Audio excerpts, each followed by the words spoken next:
Back here again at Media Days. We are now starting with our out-of-city teams. We're joined by the Glenwood Rams. They finished 3-5 last year in a tough 4A district. We've seen a couple of those other teams already, Lewis Central and Thomas Jefferson. We're joined today by Coach Corey Faust, by Mason Kohler, by Jack Johnson, and by Jacob Oust. We'll start with you, Coach, with just an opening statement, thoughts on the season ahead. Yeah, excited about the season. Everybody's excited this time of year. Definitely always the case for me, but I'm especially excited for our group that we have this year.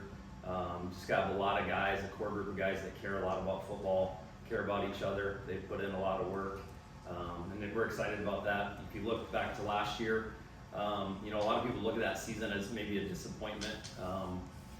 We were 3-6, lost three close games.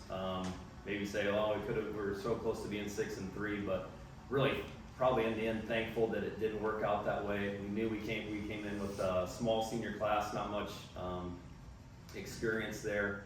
But the positive thing that came out of it is kind of woke us up a little bit, like, hey, there's some things I can be doing better as a head coach, and players bought into that too. So credit to even last year's senior group. We made a lot of progress throughout the year. Besides, not being very experienced, then we were plagued by injuries. But our guys really just battled and continued to get better. Week 9, we lost to the district champs Norwalk by 3 points, so we had to lead late in that game. So it felt like that had a springboard for the off season, and these guys have really just continued to put work in, develop leadership skills as well as their athletic talents. We've had a good summer with attendance, and we're doing camp this week, so we're excited for that. I'm really thankful for these guys. I've got our returning all-district players with me here today. Mason Kohler is a 2-time first-team all-district player on the offensive line, also a really good defensive lineman. Jack Johnson was first-team all-district defensive back with 6 interceptions as a sophomore last year, first-team all-district wide receiver. Jacob Oust was a second-team all-district defensive lineman last year. He'll also play some running back. And then in the back, we've got Caden Crouch, was a second-team all-district receiver, and Tristan Ludwig, second-team all-district running back. So we got a lot of other guys at home too that we're really happy about and excited about. We returned 12 different players that started at a position on offense last year, and 8 on defense. So a lot of guys coming back, a lot of guys that aren't even in that list that we're really excited about. So thank you for having us here today. Appreciate that. A little bit of questions for those team athletes. Yeah, we'll just go down the line, by the way. So for all of you, entering this year, do you feel motivated by some of the losses, especially the close ones that you sustained last year, and how's that helping you grow, into this season? Yeah, I feel extremely motivated personally. I feel like a lot of those games that we lost, we could have won, just small mistakes, and we were a young team last year, and so this year coming back with a lot of experience, we got a lot of seniors, a lot of juniors, a lot of guys that are hungry for more, hungry for something that can go super far deep into the season. So yeah, we're excited for that.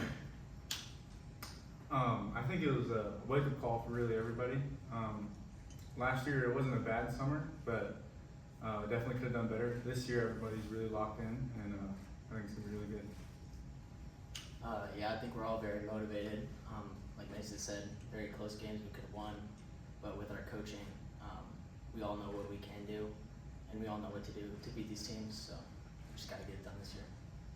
A lot of you guys are multi-year starters too here. I mean, you talk about a lot of close games here. I mean, looking at the new district, I mean, arguably you could say the toughest one in Class 4A, arguably. I mean, with teams like, Boone, obviously Lewis Central here, no stranger to Thomas Jefferson, who you faced last year.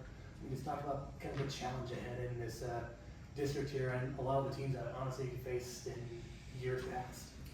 Honestly, personally, I think it's more of a mental challenge than a physical challenge. I feel like we got the dogs in places that we need the dogs in, so we're ready to face these teams. And this year we kind of had a huge mental switch, a huge culture flip that we're not scared of anybody. We're ready to go out and take it to these teams that previous years we might not have beat, but we're ready to take it to them. Can you say your question again?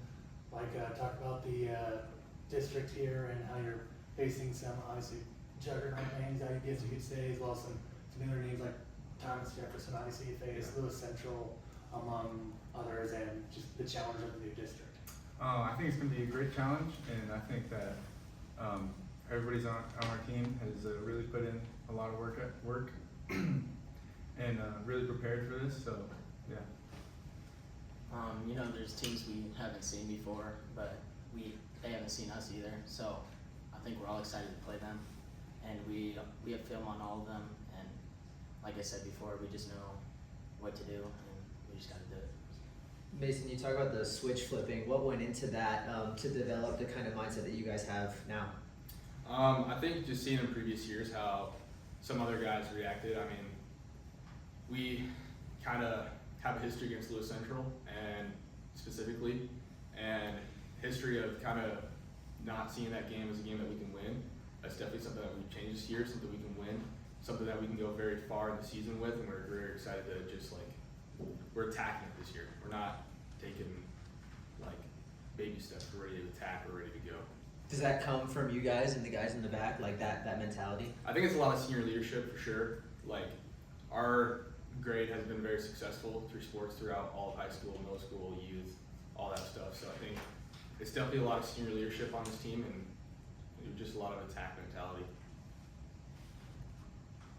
Another question for Mason here. Obviously, state champion in wrestling in the winter. I know Fargo got cut a little bit short than you maybe would have liked, but what did you kind of gain from both of those experiences? And I know obviously there's a lot of, we even talked about this at state wrestling, kind of that interchange between football and wrestling, how they kind of play off of each other. How have you seen that now that you're getting into fall camp, kind of help with the football side of things? Yeah, that's a great question. I think I just kind of use it as momentum. All the success in either sport, I use it as momentum to build to the next one. And wrestling seen as more of a individual sport, but I kind of take that as not true. I like to think that it's more of a team sport than anybody thinks. A lot of practice partners, a lot of coaches go into it, and so I think football really helps bring that mentality into wrestling. And that go get it mindset, that dominance mindset, really brings a lot of stuff into football. Question for Jacob. Last year, you were one of the leading tacklers on defense. I think you were second on the team in tackles for loss as well. How do you kind of take what you were able to accomplish last year, and what have you maybe worked on to strengthen your game even more to lead the way on defense again this year? I just look at last year as a confidence boost. I never really played varsity before that, and now I know what to do against these guys, and I've just worked a lot on just getting bigger and stronger, faster, and I'm just gonna try and use that all in the field and getting more tackles. And then a question for Jack as well. Wide receiver last year, you were the team's second leading receiver. Caden was the other one who was right with you there. Both of you guys over 500 receiving yards. Gonna have a new quarterback back there this year. How have you kind of been able to gel? What does that position look like? Do you guys have somebody kind of picked out, a quarterback who's going to be taking over? And if so, how have you kind of been working with him? Yeah, so there's two of them, and they're both my good friends. And yeah, we both, with both of them, we've gone to the field a lot. They're both really good, so whatever coach picks, it's going to be the right one. Any other questions for the student athletes? If not, we're moving to coach. Coach, I guess, Jack Allen and on there too with Peter's question. Just the quarterback race, obviously, for the second straight year now, looking for a new man behind center. Just kind of talk about how that race has been going here and what you've been seeing and kind of what you're looking for the winner. Yeah, the two guys with the most experience coming back are Ben Carlo and Hayes Stevens. Ben will be a junior, Hayes will be a sophomore. Trey Williamson is also a returning quarterback that is a good player, and he's going to be a good football player too.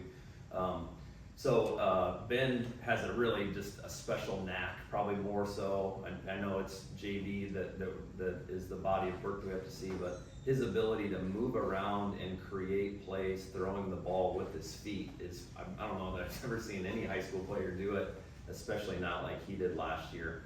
He's also gotten way faster and stronger throughout this offseason. Very smart. He just really knows, student of the game, all those things. Our quarterback coach, Kyle Gertis, has done a really nice job with those guys. They've spent a ton of time this summer studying R4. They got the VR stuff, and they're always asking him, hey, can we get more work? Can you help us out? Can we watch some film? Both guys have been great, all three guys really. And then, so Hayes is a sophomore.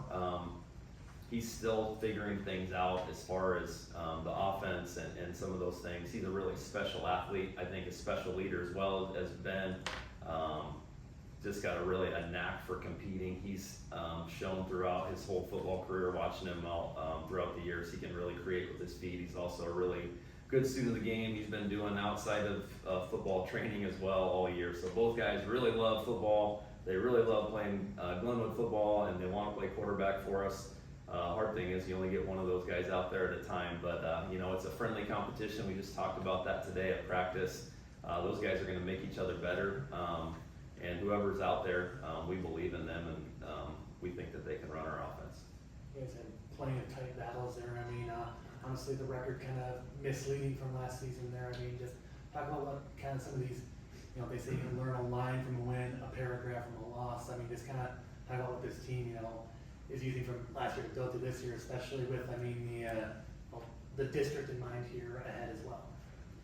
Yeah, I mean, when things go bad, you can either try to make it better and take responsibility for it, or you can blame, complain, and defend. And the second one doesn't make it any better. And really proud of these guys and the rest of the guys back home just for taking that responsibility to get better and make changes. And really, it's just about how you do things on a day-to-day basis. You don't just show up on Friday night and do things different. You don't show up in the season anymore and do that. So proud of these guys for buying into that. We play a really tough non-district schedule.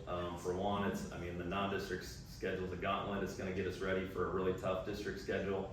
I think Lewis Central and ADM were both ranked in the top 5 last year, and they'll bring back some good players too. So there's no nights off any night in our schedule, but that's what makes it fun.